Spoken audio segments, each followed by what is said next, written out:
আজকে সকালে রান্না বান্না করেছে রবি। সকালে রান্না বলতে এই যে লুচি, ছোলার ডাল। ও ছোলার ডালটা খুব ভালো করে।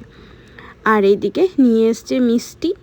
আজকে জানো তো খুব আনন্দের দিন, কারণ আজকে রানাঘাট থেকে ওরা সবাই চলে আসছে। আজকে রাতটা কাটলেই কালকে আমাদের বাড়ির অনুষ্ঠান। আর সেই সকালে ভিডিও করা হয়েছিল, তারপর এত ব্যস্ততার মধ্যে আমি আর কোনো ভিডিও করতে পারিনি। আর এইদিকে সন্ধেবেলা এই যে আমাদের বাড়ির সবাই চলে এসেছে। এদিকে আমি একটু চা করে দিলাম। আর সৌমিলির এখন মন মেজাজ ভালো না, কেন বলো তো? সোনাই গেছে টিউশন। সোনাইকে ছাড়া সৌমিলি কিছু বুঝে না। অ্যাকচুয়ালি দুজন একই বয়সের তো। সৌমিলি ছোট, প্রায় 9 মাস কি 10 মাসের ছোট সোনাইর থেকে, কিন্তু ওরা খুব মিল দুজন। আর এদিকে আমাদের ছোটু আর আমাদের পুপাই দুজনেও খুব মিল। এদিকে দাদাকে পাঠিয়েছিলাম কিছু বাজার করতে, সেটা না রবিরই আজকে বাজার করার কথা ছিল, কিন্তু ওই যে সারাদিন এত ব্যস্ততার মধ্যে না আর বাজার করে হয়ে ওঠেনি। ও বেরিয়ে গেছে ডিউটি। আর এদিকে দাদা সামনে একটা মল আছে, মল থেকে কালকের অনুষ্ঠানের জন্য সব বাজারগুলো করে আনলো। এদিকে পাপুন দেখো যখনই আসবে ব্যাগ ভরে ভরে জিনিস নিয়ে আসবে। এদিকে দেখো পুপাইয়ের জন্য কি দারুণ, আমার কালারটা এত মিষ্টি লেগেছে। এদিকে পুপাইয়ের জন্যে, ওইদিকে সোনার জন্য রাখা আছে, নিয়ে এসছে। এদিকে দেখো সোনায় আসছে, তাই সৌমিলি গিয়ে গিয়ে দেখছে। ওর খেলার সঙ্গী না বলো, ছোট থেকে এখন বড় হচ্ছে ধীরে ধীরে, আর কয়েকটা বছর তো একসাথে খেলবে। এদিকে ছোটুও চলে এসছে দেখতে।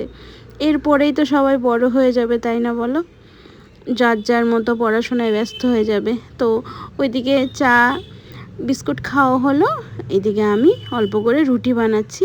আর জানো আজকে রবি নিজের হাতে আলুর দম রান্না করে গেছে, তার সাথে অল্প ছোলা রেখে দিয়েছিল যে সেটা দুপুরবেলা একবারে রেডি করে তারপরে ডিউটি যাবে।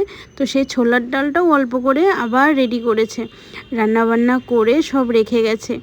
হয়তো অনেকে ভাবে জানো তো যে রবি শ্বশুরবাড়ি বলতে পাগল, কিন্তু আমি যেটা দেখেছি এই 12-13 বছরের এক্সপিরিয়েন্সে, ও সবার জন্য কিন্তু একই রকম। ও যেরকম শ্বশুরবাড়ির জন্যে তেমন ওর নিজের বাবার বাড়ির জন্যেও। দেখো আজকে তো আমার শ্বশুরবাড়ি থেকে সবাই আসছে, মানে বলতে গেলে রবির বাপের বাড়ি। তো দেখো কত সুন্দর সব কিছু রান্না বান্না করে গেছে। আর আমার এটা জানো তো সব সময় খুব ভালো লাগে। আর যার জন্যেই আমি দেখো রানাঘাট থেকে অনেক দূরে থাকি, না আমার শ্বশুর আছে না শাশুড়ি আছে, বাকি রইল অন্য সদস্যরা, যেখানে কেউ কিছু আমাকে বলারও নেই। আমি কিন্তু কলকাতায় আমার মতো সব কিছু নিজের মতো থাকতে পারি, কারোর সাথে রিলেশন না রাখলেও কেউ কিছু বলবে না। কিন্তু জানো তো আমি শ্বশুরবাড়ি ছাড়া কোনো কিছু ভাবতেও পারি না, কারণ আমার মা বিয়ের পর একটাই কথা বলেছিল যে বিয়ের পর শ্বশুরবাড়ি আপন হয়। তো সত্যি কথা জানি না কেন মার কথা বা যা কিছু বলেছে সেটা না, আমি জানি না কেন আমি পারি না। আমার মনে হয় যে সবাই একসাথে থাকবে, সে একজন সদস্যই হোক বা কিছু, আমার ভালো লাগে না। তারপরও তোমরা হয়তো অনেক দেখেছো, আমি তো এই কয়েক বছর ধরে ভিডিও করছি, আমি যা কিছু প্রোগ্রাম সব কিছু কিন্তু আমি শ্বশুরবাড়িতেই করতাম। কিন্তু কি বলবো, সিচুয়েশান এরকম, তোমরা সবটাই জানো। তো ঠিক আছে, ফ্যামিলিতে তো সবাই আর আমার মতো হবে তেমন না, কেউ অনেক ভালো থাকে, কেউ আমার মতো থাকে, তাই না? তো আমি তো কাউকে খারাপ বলতে পারি না। তো ওই জন্যে আমার সাথে যার মনের ম্যাচ হয়, আমি মনে করি এখন তাদেরকেই আগলে রেখে পথ চলাটাই শ্রেয়। সেখানে 2 জন হোক কি 10 জন হোক, আমি এখন এটাই মনে করি। তো আমাদের রাতের খাওয়া দাওয়া তো হয়ে গেল। এইদিকে দেখো আমি আর কৃষ্ণা মিলে এখন একটু পরিষ্কার করছি, কারণ আমাদের এই সোফার পিছনে কালকে ব্যাকগ্রাউন্ড হবে। সকাল সকাল দাদা চলে আসবে সাজানোর জন্যে। তো আমি আর কৃষ্ণা মিলে সেগুলো পরিষ্কার করে নিচ্ছি। আর জানো তো কৃষ্ণার শরীরটা ভালো না, ওর হিমোগ্লোবিন খুব কম। তো কদিন আগে ও হসপিটালাইজ ছিল, কিন্তু ওই যে মনের জোরে চলে, সব সময় মনের জোরে চলে। ওইদিকে সোনাই পুপাই সবাই শুয়ে পড়েছে। আমি আর ও মিলে এখন বাজে কটা জানো, রাত্রে প্রায় 1টা কি 1টা 15 এরকম। তো আমি রান্নাঘরের সব কাজগুলো সেরে নিয়েছি। আর আমি রান্নাঘরের রাতে কাজ সেরে নিয়েই আমি ঘুমাই, কারণ সকালে আমার অনেক তাড়া থাকে তো। আর আমার আরেকটা ব্যাপার আছে কি জানো, বাড়িতে যদি কেউ আসে তাহলে আমার গল্প করার সময় হচ্ছে এই রাত্রে 1টার পর। সবাই ঘুমিয়ে পড়বে তখন। তোমাদের মনে আছে দেহরাদুন থেকে শর্মিলা এসেছিল, সেই আমরা রাতে যে কথা গল্প শুরু করেছি সকাল 5:30 পর্যন্ত, বুঝতে পারছো? রবি ডিউটি গেছিল। আমার এই চুপচাপ গল্প করব দুজন মিলে, একান্ত মনে আমার ভালো লাগে। অ্যাকচুয়ালি একা একা থাকি তো, কাউকে পাই না সব সময়। তো যখনই কাউকে পাই না, আমার গল্পের ছুরি নিয়ে বসি, গল্প আর শেষ হয় না। তো এইদিকে সোফাটা গুছিয়ে নেব।